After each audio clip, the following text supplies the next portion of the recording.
Welcome back to the deep dive. You know, we usually dig into historical stuff, but today we're switching gears a little bit. Today we're taking a deep dive into something a little more contemporary, something a little more, well, terrifying. We're talking psychological horror. Yeah, we've got Default Title, this brand new psychological horror novel. A brand new novel, and actually, Like brand new. It was just generated it yesterday. was just generated on January 4th, 2025. So we're really on the cutting edge here. We are cutting edge. And it's a big one. Over 100,000 words. It's massive. We've got a character profile document and some pretty creepy excerpts. We've got a lot of material to cover. Yeah, we're going to try to give you the rundown like a crash course on the characters and the plot, all the twists and turns that make Default Title tick. Yeah, but here's the thing. The excerpts we have aren't in chronological order at all. No, they're not. They're kind of all over the place, which honestly makes it even more exciting. It does. It's like a puzzle. Yeah. But instead of like a pretty picture, we're piecing together a world of psychological suspense. I like that. Okay, so let's start with the characters. The profile for Abigail really jumped out at me. Oh, She's really? got an intense backstory. Yeah, she's got a lot going on. Growing up in a religious cult, escaping as a teenager, Yeah. and still grappling with the trauma. I mean, it's heavy stuff, right? It's heavy stuff. It really makes you think about how that experience might shape her motivations now. Like, she's described as this person seeking redemption, wanting to protect others. It's almost like she feels guilty, Yeah. even though she was the victim. Yeah. That internal conflict, that battle with her past, I think that's what makes her so interesting. And what about her relationships? I mean, we know she's got a love interest, John. Huh. And then her best friend, Sarah. Those relationships have to be complex given everything she's carrying with her. Especially if she's got trust issues, which, wouldn't be surprising. The novel also mentions a Father Michael. He seems to be kind of a mentor figure. Oh, right, Father Michael. I wonder if these relationships help her, or if her past makes it hard to connect with people you know. That's a good question. It could go either way. So let's talk about John for a second. He's a former police officer turned private investigator, which is pretty cool on its own. Yeah, that's a good setup. But what really struck me about him was this feeling that he's also haunted by his past. We don't get a lot of details in the profile, Yeah. but yeah, there's definitely something there. Right. Like, what is it about him that draws him to Abigail? Is it just, a typical romantic thing, or is there something deeper going on? Maybe they recognize something in each other.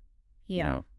Like a shared understanding of what it means to carry that kind of weight from the past. That makes their dynamic so much more interesting. They're both trying to find some kind of redemption. It makes you wonder, will they find it together, or will their own struggles tear them apart? Right. It adds a whole other layer to their relationship. Now, we can't forget Sarah Abigail's best friend. She's a nurse in a psychiatric hospital. Interesting. So she's dealing with some intense stuff on a daily basis. Exactly. And that makes me wonder how she'll handle the horrors they're facing. Does her job give her strength, or does it make her more vulnerable? Those are great questions. I'm really curious about that myself. And then there's Father Michael. He's described as this very kind and compassionate person. Which, honestly, in a horror novel, makes me a little worried for him. Right. It's Yeah. like those are the first ones to go, you Yeah. know, especially with a cult involved. I mean, he could easily become a victim, or maybe his faith becomes a weapon against whatever evil they're fighting. Or both. Or both, yeah. I'm super curious to see how his role plays out. Me too. When you look at all these characters and their potential conflicts, Yeah. it really sets the stage for something much deeper than just jump scares. Oh, absolutely. This is about people battling their pasts, their fears, their own humanity. Yeah, it's going to be interesting to see how it all unfolds. All right, we've got to talk about the plot. We only have bits and pieces, but even those are packed with suspense. What can you tell us about that opening scene in Chapter 1, The Shadowed Path? Oh, man. The first thing that hit me was the setting. This dark, eerie forest. It's like a classic horror trope, but the way it's described, it's so vivid. You can practically feel the shadows closing in. I was getting chills just reading it. It's like, something is watching them. Totally. And then there's the group itself. Abigail, John, Sarah, and Father Michael. They're already on edge, traveling deeper into this increasingly menacing forest. Right. And then out of nowhere, bam, a monstrous creature appears. Yeah, talk about a dramatic entrance. What do we even know about this creature? Is it real, or is it like a manifestation of their fears? The excerpt doesn't really say. We just get this glimpse of something terrifying, and then Father Michael steps in and seems to use his faith to fight it off. Talk about a cliffhanger. Seriously, that's the part that really got me thinking. It raises so many questions. Like, is faith literally a weapon in this world? Or is it more about inner strength? And what about the creature itself? Is it a one-time thing, or is it a sign of something bigger lurking out there? So many questions. We're going to have to keep digging to find out more. We've only just scratched the surface. So then we get to Chapter 2, The Heart of Darkness. Ooh, that sounds pretty ominous. Yeah, it doesn't sound like things are getting any easier for our characters. The Mhm. title itself, suggests that they're going deeper into, well, darkness. What kind of darkness are we talking about here? Like the literal darkness of the forest or something more psychological? Well, I think it's probably both. There's the obvious physical darkness of the forest, but the excerpt also talks about a feeling of being trapped. Not just physically in the woods, but mentally. Like their past traumas, their fears are kind of closing in on them. That's so creepy. That feeling of claustrophobia, both external and internal, that's what really gets to you in psychological horror. You're not just afraid of what's out there, but what's inside you, too. Exactly. It's like the forest itself is a reflection of their inner turmoil. Right. And then we skip ahead to Chapter 4, The Seeds of Resilience. Seeds of resilience. That sounds almost optimistic, especially after the Heart of Darkness. Yeah, it's interesting, right? It seems like there's a shift in tone. It's like even though they faced all this darkness, there's a glimmer of hope starting to emerge. So what's happening in this chapter? Are they starting to fight back? It seems like they're starting to find strength, not just within themselves, but also in their bond with each other. They're realizing they're not alone in this fight. That makes me think about the importance of human connection in horror stories. It's not just about surviving the monster or the killer. It's about having someone there with you, someone who understands what you're going through. Absolutely. And that brings us to something that really stood out to me in these excerpts, the whispers. The whispers. Oh, yeah, those are creepy. They're mentioned a few times, always in a way that's super unsettling. It's like they're always there lurking in the background. But what are they? Are they actual voices, hallucinations, or something even weirder? Right, that's what makes them so effective. They could be anything. Maybe they're a manifestation of the character's fears, Hmm. or maybe it's the forest itself messing with their minds. Maybe the forest is like a character, Like it has its own voice, and it's using these whispers to taunt or manipulate them. Oh, I like that. It adds a Yeah. whole other layer of creepiness. And, it makes you think about how sound is used in horror. Whispers are inherently unsettling because they're so quiet, almost subliminal. You have to really strain to hear them, which makes them even more disturbing. Yeah, it's like they're getting under your skin, invading your thoughts. Ah. And you can't escape them because they seem to be coming from everywhere and nowhere at the same time.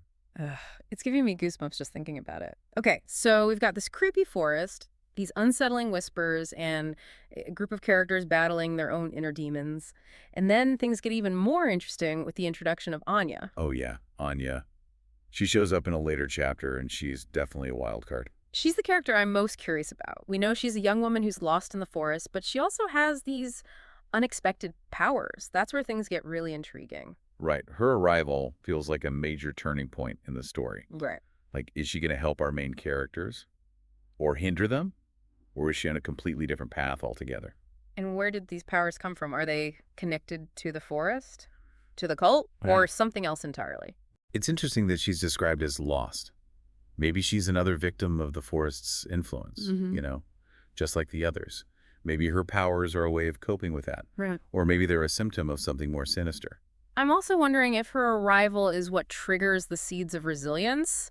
Maybe she helps the other characters tap into their own strength. Or maybe she brings a new element to the story that forces them to adapt and evolve. So many possibilities. It's clear that the author is using Anya to really raise the stakes and introduce a whole new level of mystery and intrigue. All right, so we've talked about the characters, the setting, the creepy plot twists. But what about the bigger picture? What do you think this whole novel is really about? What are the themes it's exploring? I think at its core, default title is about that human struggle against darkness. Both the kind that's out there in the world and the kind that's inside us. We see this in how the characters deal with the cult, the monster in the forest, and even just the oppressive atmosphere of the woods itself. Yeah, and it's not just about fighting back against those threats. It's also about trying to understand them. Like, why is Abigail so obsessed with redemption? What is it about this forest that makes it so menacing? And what are those whispers trying to tell us? You've hit on something really important there. The power of questions in horror stories, default title, doesn't give us easy answers. Instead, it makes us confront these questions alongside the characters. It makes us grapple with the unknown and the unsettling. And that's what makes it so effective as a psychological thriller. It's not just about the jump scares. It's about the psychological impact, the way it makes you question your own perceptions and anxieties. You know, it's funny, we haven't even talked about the ending yet. The excerpts don't reveal how the story actually concludes. I know, and I kind of like that. It leaves us wanting more, you know? Yeah. It makes us want to unravel the mystery and see how it all plays out. It also lets us come up with our own theories and speculate about what might happen. And that's part of the fun of engaging with a story like this.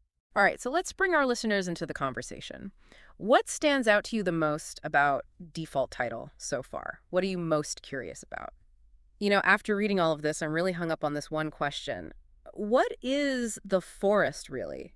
Like, is it just a spooky setting or is it something more, like some kind of evil entity that feeds on their fear? Yeah, the forest is definitely more than just a backdrop. It's practically a character in itself. Okay. The way it's described with those twisted branches, the suffocating atmosphere, and those creepy whispers, it's like it has a personality. Right, it's almost like the forest is alive. Exactly. It makes you wonder if the forest is actually a manifestation of their internal struggles. Or maybe it has its own sinister agenda. It could be both, right? It could be a reflection of their fears while also being a real threat. Yeah, that blurring of lines between the psychological and the supernatural is what makes this kind of horror so effective. It really messes with your head. It makes you question what's truly dangerous. The monsters you can see or the ones you create in your own mind. For me, though, the biggest mystery is Anya. I knew you were going to say that. Anya is like a walking question mark. Right. We know so little about her, but she feels so important to the story. Where did her powers come from? What's her connection to the other characters? What's her purpose in all of this? It's like the author dropped this bomb of a character into the story and then just left us hanging. I'm dying to know more about her. And that's the beauty of a good psychological thriller. It keeps you guessing. It keeps you hooked. It's not just about the scares, it's about the mystery, the suspense. You need to understand what's really going on. Exactly. And with default title, we're left with so many unanswered questions. Like, what happens to Abigail? Does she find the redemption she's searching for? What about John and Sarah? Do they survive? Do their relationships make it through this ordeal? What about those whispers? What are they really? And what role does the forest play in all of this? We've only scratched the surface of this story, but I think we can all agree.